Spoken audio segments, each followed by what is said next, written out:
Welcome to the Slop Farm. Enjoy the video. In this video, I will show you how to change your Dodge Durango turn signal. First, gather your tools, including a flathead screwdriver and your new turn signal bulb. Make sure your vehicle's ignition is completely off and the parking brake is engaged for safety. Then, open the hood to get to the headlight assembly area where the turn signal bulb is located.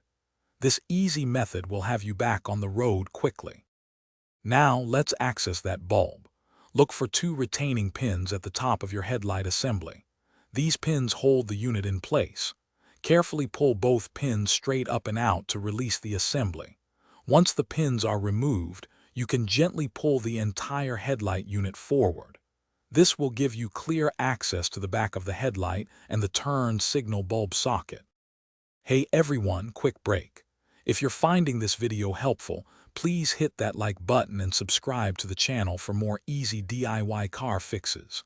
On another note, working on your car can be thirsty work. Stay hydrated anywhere with an Owala water bottle.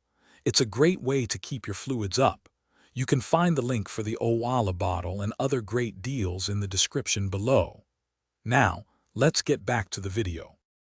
With the headlight assembly pulled forward, locate the turn signal bulb socket.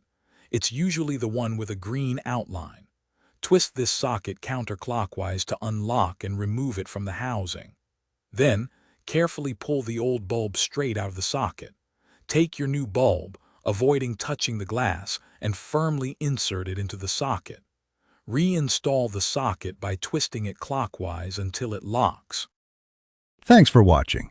Consider subscribing if we helped you today.